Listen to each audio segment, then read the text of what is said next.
Les Congo AL News, première chaîne d'info. Ah ouais. Alors, Rina Sil soutient toujours des belles filles dans Congo AL News, meilleure chaîne d'info. On soutient. Les Congo AL News, première chaîne d'info.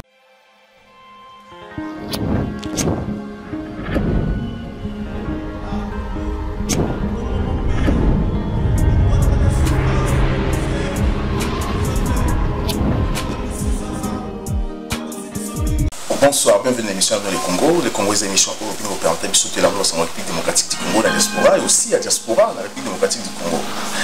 Ma soirée, il y a une surprise pour la Bino Rozola Mangaï, à Wanakati, en France, pour la première fois dans l'émission Nabiso. Je pense qu'il y a pour la chaîne et la diaspora, il y a un candidat à l'élection présidentielle dans la République démocratique du Congo. Mais c'est Alain Daniel Tchekumba, où il a apporté la preuve sur machine à voter, ou bien machine à voler, machine à favori Chadari. Tous les lots, tous allez venir à l'aéroport na Tongo, les lots tous encore na soir pour parler, pour comprendre un peu le processus électoral de Congo, ce qui se passe aussi dans la Katia opposition. N'oubliez pas que c'est un monsieur qui vient de la diaspora, qui est candidat vraiment indépendant. Monsieur Tchekumba, bonsoir. Bonsoir. Voilà, bienvenue à l'émission Nabiso. Merci. Tout le monde qui est au Caillou, parce que tout à l'heure, tu as dit dans l'aéroport à Tongo, mais tu nous comprends un peu beaucoup sur le processus électoral et aussi dans la Mboka. Tout le monde qui est candidat, est-ce qu'il y a pour ou contre machine à voter? Bon, merci Mingi. Nakubandana Liloba Liboso, nakubandana nous kopesa ba condoléances na ba famille ya ba étudiants oyo ba kufina inikin. Lokwa baza ko réclamer ba droit na bango, ba policier ba matikuna ba bomi ba étudiant mi balé mobimba. Voilà, donc parce que mon jeune moko est enceinte et puis mon ingana sous ba bomaki. Voilà. C'est qui vraiment question de préparer qui peut tout na donc toza na regret mingi na longwaki na Kinshasa, mais toza na regret mingi, il faut ba soda batika ko beta masasi na ba étudiant et puis na ba population nyoso oyo baza ko réclamer ba droit na bango. Pour mboka wana eza mboka na biso nyonso ifoto tongango na kimia. Voilà, donc on est que local biso na linga na loba. Alors lorsqu'on tue les gens comme ça à Kinshasa, le ministre intérieur, c'est quoi sa position vis-à-vis à la police na o ya kamara na ville à Kinshasa? Te oyebi naza ko lobango awa to koti na makamba politique wana poto rationaliser politique. Ça veut dire que il faut bato ya mayele nde babanda ko konza mboka wana mayele lingolo banini mutu na mutu foye ba eloko nini awoko sala et puis eloko nini o eza prioritaire omoni. Donc tango l'état eza kotika baboti ya ba étudiant ba futaka ba professeur elingolo ba que l'état a se désengagé. Ce que l'État a se désengagé dans le fonctionnement de l'université, l'État est l'ingité que les Congolais batanga. L'État est l'ingité que les Congolais bakoma bazoba. Donc, rationalité zate na gestion. Tout ça que le bango mikolonio sur rationalité zate na gestion. Qu'est-ce qui est prioritaire? Une petite question, monsieur Tchekumba. J'ai suivi le directeur du cabinet du président de la République, le gouverneur de la ville de Kinshasa, bâti 16 millions à budget pour nous retonga, banzete, on a parc limité de 1er à 18e rue. Alors, lorsque l'État congolais, la ville de Kinshasa s'investit pour batonga, parc, pour l'espace, pour la bakbara, pour ça, pour la baromètre. Lorsque vous avez des poubelles à Kinshasa ou encore vous avez des poubelles, analysant comment. Kasselo gototo lo bayango wanate. Rationalité zate pour na gérer webi gestion mutu nyoso ya geraka achaka na ba priorité. Ata yo na ndako nayo okolo ba priorité na nga ya liboso bana balia, priorité ya mibale batanga, ya misato bazala bonne santé. Ozomona. Mais soki priorité na ya liboso bana nanu balie to sombi mutuka. Omoni eza irrationalité. Ça veut dire que oza ko fonctionner na ndenge ekokité. Donc eloko tozo mona na Congo yango wana. Et puis processus électoral pour nos kozongela makamba processus électoral eza peka ka kokende na même direction wana, irrationalité. Ça veut dire que bato baza ko sala makambo ndenge ekokité. Donc bazo favoriser bato baza incompétence, je peux aussi dire ça. Absolument, to sito lobaki yango depuis kala omoni biso tovandi na diaspora biso toza bato tosalaka misala toyebi ndenge nini bageraka biloko omoni. Donc tango nazongi na Congo na lobi na komi candidat ezalaki pe pona curiosité et puis espoir ya koloba tosali mikolo ebele na mokonzi moko peut-être que processus oyo ekomema biso na makambo ya solo tokende kotala makambo ngo na Congo ndenge nyezu salema mais tango tokomi kuna mais moyen te. Alors qu'est-ce qui ne va pas? Parce que qu'est-ce qui ne va pas au juste? Makambo na faut kotala nanu depuis ba enrôlement ya ba électeur bandaki makambo salimi ndenge ni oza na fichier oyo babengi fichier corrompu wana oyo oza à peu près na 10 millions ya ba électeurs sans empreinte. Soko tuni bataseni balobi non po ba congolais musu bakata na maboko mais 6 millions ya ba congolais bakata na maboko. Ok ko soana ba ambassadeur amindele balobi ote bataseni bayebisaki biso que pona ko faciliter processus ya ba enrôlement bato na bango moko nde babanda ko cha misapi pour enrôlement et qu'il rapidement. C'est que moi je comprends pas. Ça fait plusieurs fois. Machine et l'eau détecté plusieurs fois. Bato oyo seni atindaki. Exactement. Bango moko ne bachaki musapi. Donc ezaku tout que mutu azako cha musapi plusieurs fois. Bato oyo seni atindaki bango ne bachaki misapi pour bakende rapidement ba enrôler. Donc pour vous montrer avec quelle légèreté on traite les choses en République démocratique du Congo. Lorsque vous savez que c'est comme ça, pourquoi Non, mais tu y es qu'on découvrir en Libanda. Mais là, vous démissionnez à ce moment. Non, non. Les lots oyo. Revendication na biso zanini. Tolobi fichier corrompu wana, il faut balongo la bateau au bazana ba empreinte ou bien ba régulariser. Parce qu'en fait, le travail a été bâclé, le travail a été mal fait. C'est reconnu. Non. C'est reconnu par Bato Seni Bango Moko que Moussale Salema qui m'a lamouté. Ce qui Moussale Salema m'a lamouté, je pense que la responsabilité exigerait que Bato Seni Baloba, responsabilité de Pesagibiso, accomplir et en tout démissionner. Parce que pourquoi un candidat n'a pas démissionné alors que Mouto a sali Moussala Mabe et ça Mouto ou ya zako zambongo ya l'état pas ça la Moussala wana. C'est vous que Bamba a démissionné parce que Bamba a un rôle à jouer. Non non. Peut-être que c'est pour faire gagner Chadari. Non non. Toyebi que Bazan a un rôle à jouer.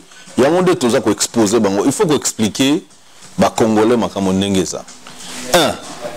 Seni eza incompétente. Ça veut dire que Moussala Basali eza bâclé. Il fallait que na kati pona koyeba. Pour ceux qui tokendeke na mapona mengote, ceux qui tozalaka ba candidat nde tozu ba information o tozana ngo lelote. Donc il fallait to kota na kati pona ko banda siko ko tuna mituna clairement. Omoni parce que bato o balobi bazo sala opposition ba pesa kabiso ba raison wana te. Justement, mais c'est justement voilà. Parce que l'opposition est incapable, est incompétente à détecter ma faille. Moi, je sais, j'ai parlé avec les gens de la CENI à l'époque, je me rappelle, dans l'équipe Nabiso qui menait l'investigation Nabiso, découvrir qu'il y a déjà des députés votés en avance. Mais na salagi na démonstration en vidéo, la programmation, c'est ça mis déjà que non.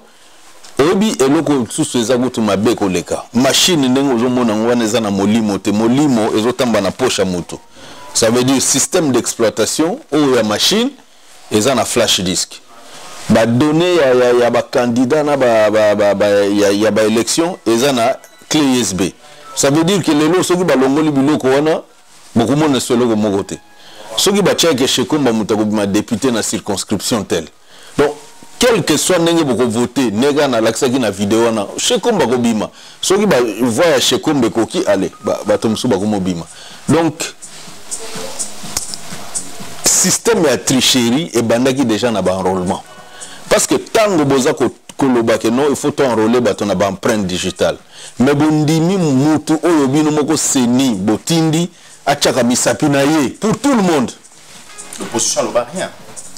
Hein? Pourtant ils sont au courant de tout l'opposition.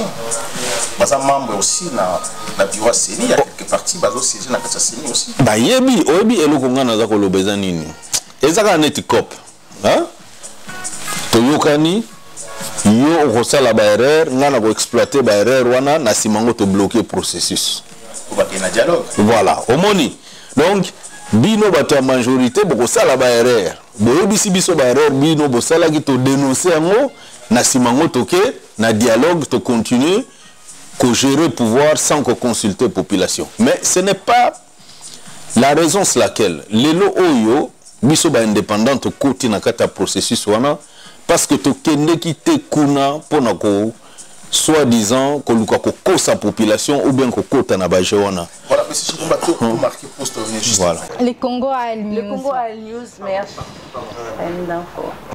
Les Congo AL News, première chaîne d'info. Monsieur Chekumba, moi je comprends tout ce que vous dites. Donc, aujourd'hui, l'opposition a sa coopération comme vous dénoncez à mon cours. Mais aujourd'hui, ce qui se passe aujourd'hui dans la opposition. Opposition, Oyo, Bazala qui invalidé, ou Bazala qui validé, va se mettre ensemble. Alors, la population va se comprendre. Est-ce que marche n'avant ça marche à suivre, est-ce qu'ils arrivent vraiment réels? Est-ce qu'ils sont clairs dans la population congolaise? Ou encore peut-être que la population dans tout ce qui se passe? En fait, eloko Oyo ngai naza komona malamu pona opposition, eza que opposition eza kolanda même démarche au biso toza kosala.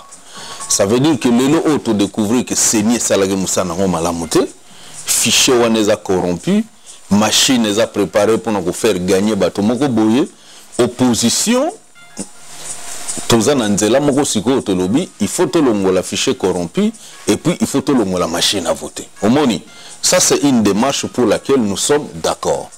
Et wana ceux qui opposition est sincère na démarche wana parce que moi je suis sincère na démarche wana. Na kogite koloba que non lelo o naza na boy machine à voter na boy fichier corrompu et puis naza ko préparer lisusu na kende ba élection ceux qui ba longoli fichier wana te ceux qui ba longoli machine à voter te. Ngana sina loba yango déjà. Mutu nyonso aza sérieux na démarche na ye. Ceux qui fichier corrompu et ça toilettage nango sa limité. Ceux qui machine à voter ba longoli yango te ou bien ba apporter ba correction au ba britannique ba loba kité. Ça sert à rien d'aller aux élections. Mais sur quelle élection Kabila reste au pouvoir? Non, mais attends, le problème c'est lequel? Donc une élection en 2011 awa. Hein? Est-ce que mandat ya Kabila il y a 2011 tina 2016 c'était de tout repos? Parce que les élections ont été contestées, n'est-ce pas? Mais le loyo élection que vous allez contester mais taux de participation et vous allez déjà minoritaire et puis vous allez en remise reprise na kati ya parti politique ya Kabila yé à Longwe après si Chada le pouvoir. Mais pourquoi? C'est que moi je ne comprends pas. Parce que d'un côté aussi, il y a une responsabilité à l'opposition. Parce que vous savez très bien que la Kabylie est autrichienne. Peut-être qu'il y a au Saliango, mais l'ensemble de l'opposition, au hasard reconnu comme opposant, c'est là qu'ils ont flou la mission congolais. Parce que il y a un dialogue, il y a rencontre, il y a négociation, Kabila reste au pouvoir. Non, mais. C'est la Kabila a un mandat. Non, mais. Obi elo konga na zolo bezaboye. Lelo oyo. Ceux qui ba congolais ba indépendant ba komi côté le c'est parce que ba parti politique ezalaka ba leader politique wana bazalaka mais solution nini ba trouver pour na Congo ti lelo. Mais maintenant la landi ba déclarer yo que yo za membre na mango aussi ba opposant. Toza d'accord pour na toilettage affiché corrompu. Toza d'accord pour na kolongo la machine à voter. On mène le même combat. Mais que non, comme membre de l'opposition, c'est clair, moi je ne me suis pas présenté au nom d'un parti politique indépendant. Alors,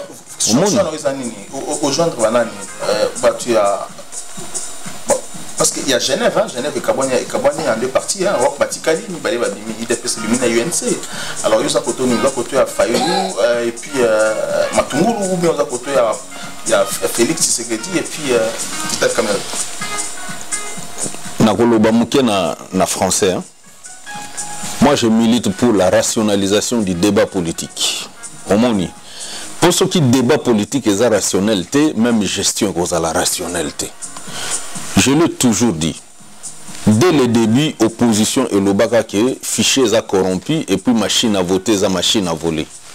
Ti le lo oyo semi échangé et lo ko mon côté. Depuis la revendication en Ekobanda, depuis la revendication en Ebanda, comment subitement, Batomoussou Bandima, machine à voter, hein, sans que Elo Komogo ait changé. moi je partage le même point de vue. Il y a bateau Oyo Bakansi que la machine à voter est une machine à voler et que le fichier corrompu doit être corrigé ou on doit élaguer ces gens. Omoni. Donc, Lelo Oyo, bateau Oyo Bazako soutenir Martin Fayoulou, Bazana même point de vue qu'Enga. Sur ces deux choses-là. Omoni. Donc, je pense que nous partageons le même point de vue.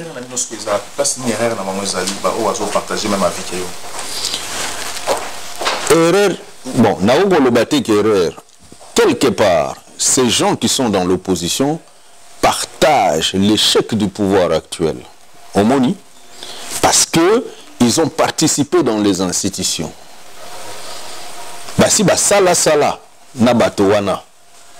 Hein?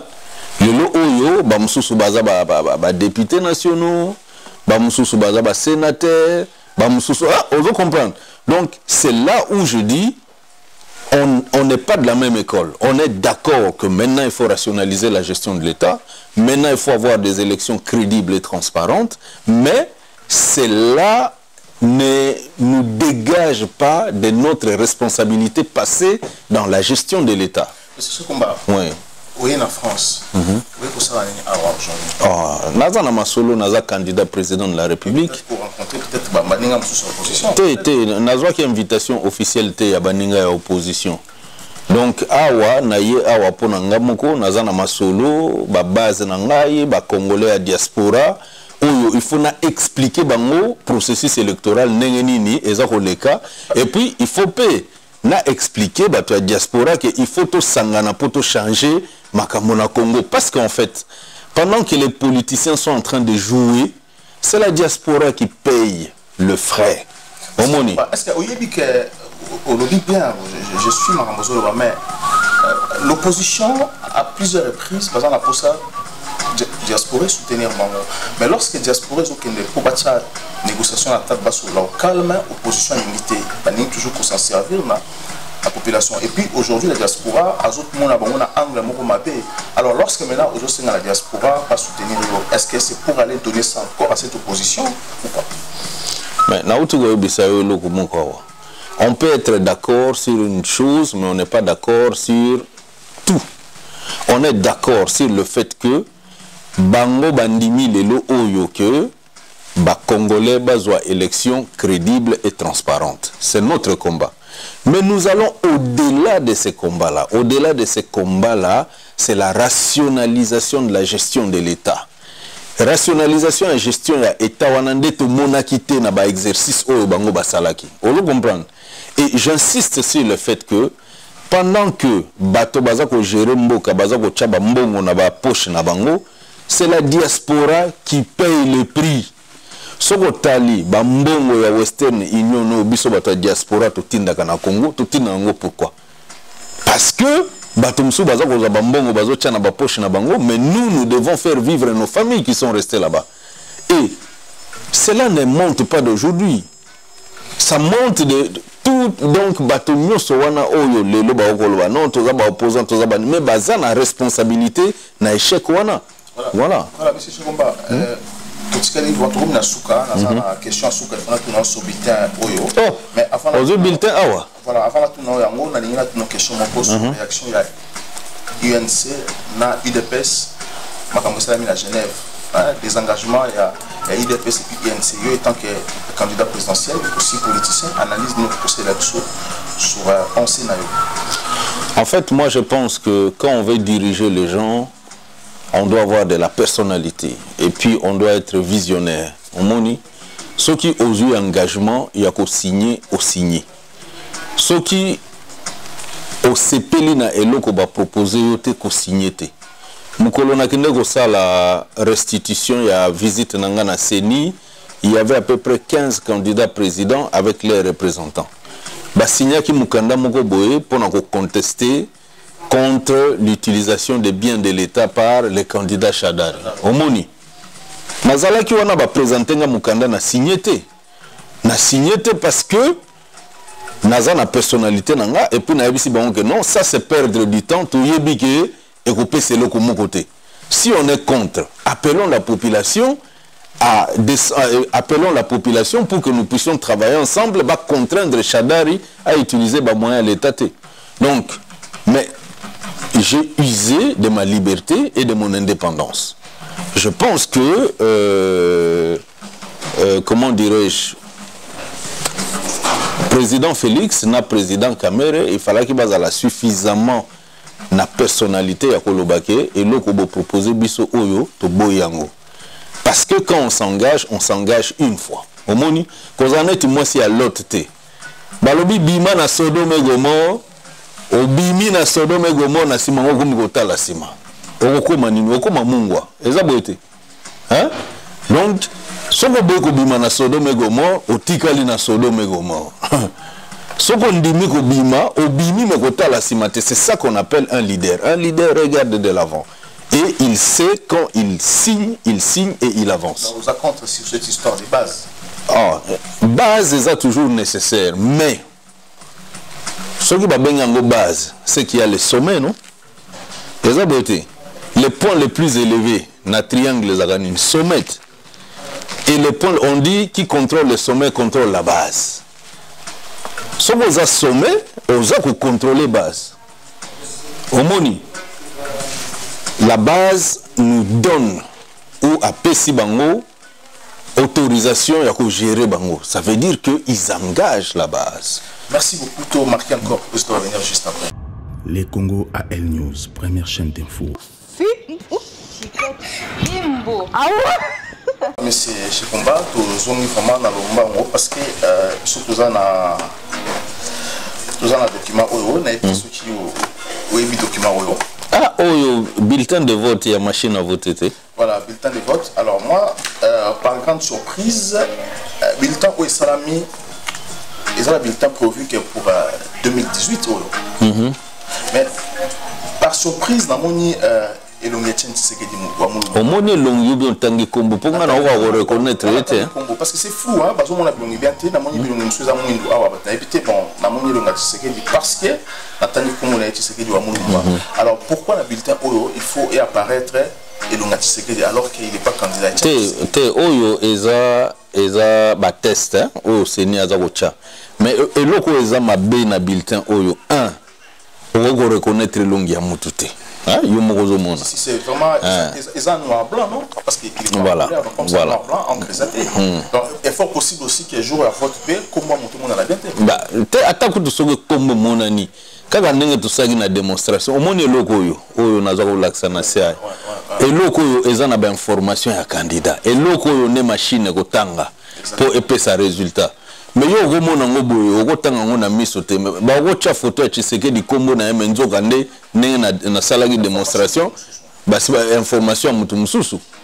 Donc biloko yo ezalaki préparé pour na tricherie naza ko insister et que vraiment il faut tout télémelango hein omoni 1 elongezo mona na te exactement hein elongezo mona na te 2 ba QR code oyo oyo ezako za ba information ya bato mususu oyo machine ekoya kotanga donc lobi nango biso ba congolais soki to tiki biloko esalema marque oyo to ya ko regretter te que oyo to zoom mususu dauphin hein pour 5 ans. Mais est-ce que la question aujourd'hui je suis comme président de la République démocratique du Congo, pensez-vous qu'il y a moyen pour changer la constitution pour l'avantage de la majorité présidentielle? Bato baza na politique ba yebi yango est biso eloko toza ko loba yango yo Shadari est à continuité, il y a défaillance, il y a l'État. Shadari est à continuité, il y a insécurité. Shadari est à continuité, il y a la souffrance dans la diaspora parce que tant que bango va continuer, que yiba mbongo, biso nde to sala ka ba Western Union na ba manigram pour nous soutenir ba famille. Homoni. Donc est-ce que vraiment tu kondima biloko wane continuer? Mais comment beaucoup de ça aussi parce que moi j'ai suivi Martin Fayulu parce que Martin Fayulu soutenait M. Mosengo comme président de la transition sans Joseph Kabila. À un moment donné, nous avons soutenu l'idée parce que moi qui disais la bien. Mais par grande surprise, selon mes enquêtes dans le Vatican, tout le monde a dit que le Vatican nous dit clairement que M.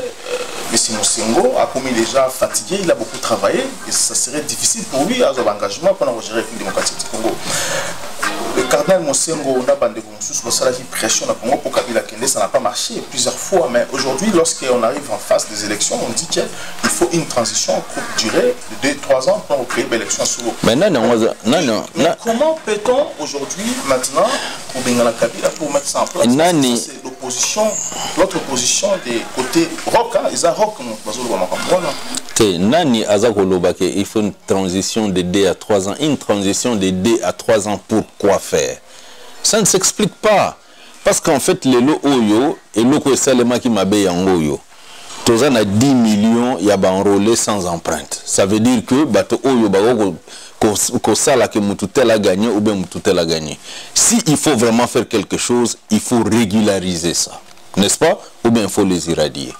Les lots Oyo, tous en a machine à voter ou ils en a 15 recommandations à Britannique. Ce qui vraiment ont une élection, to intégrer les recommandations à Britannique on a très rapidement. Est-ce que ça et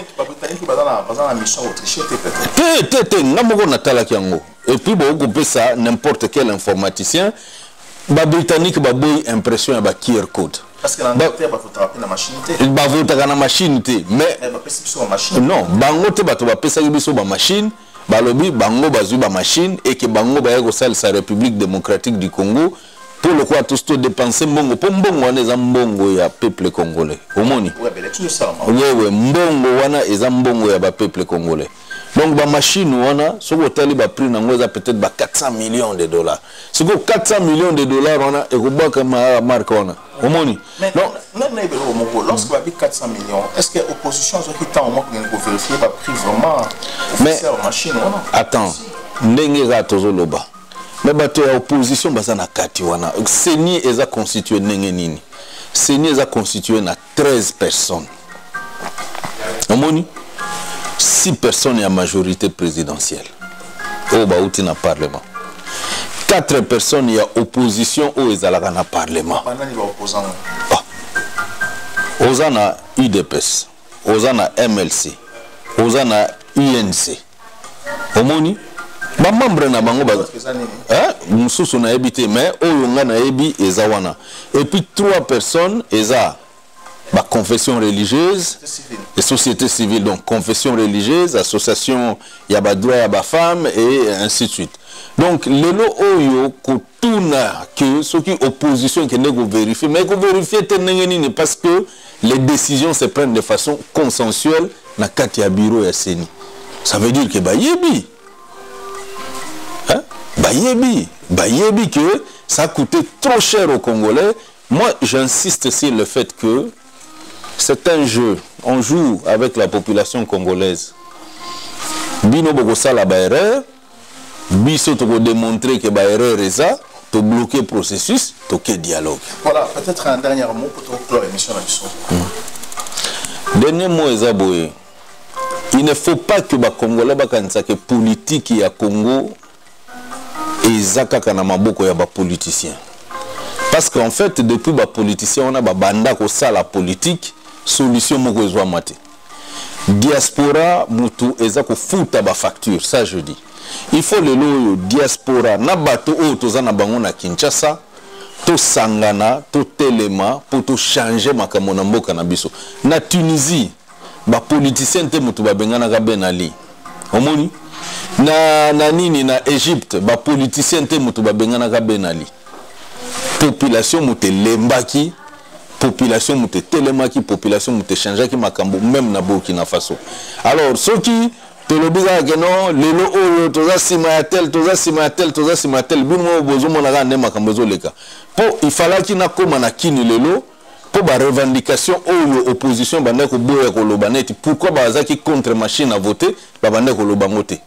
il fallait que indépendant a démontrer que non machine à voter c'est machine à voler il fallait que na Kinshasa pour na kende ko zwa information que bato ya CENI bango moko nde babande ko cha misapi na bango na nini na machine pour na enrôlement et salement rapide pour quel but pourquoi genre d'insuffisance ont été tolérés.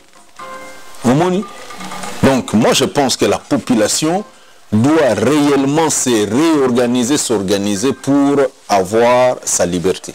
Merci beaucoup, monsieur Chekumba Daniel. Alain. Bon, merci de répondre à la question d'Abisso. Prochainement, tu vas sous côté de séjour dans les Canaries.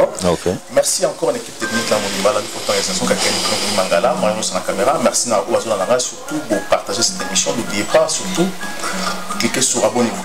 Merci, à très bientôt. Les Congo AL News, première chaîne d'info. Les Congo AL News, première chaîne d'info.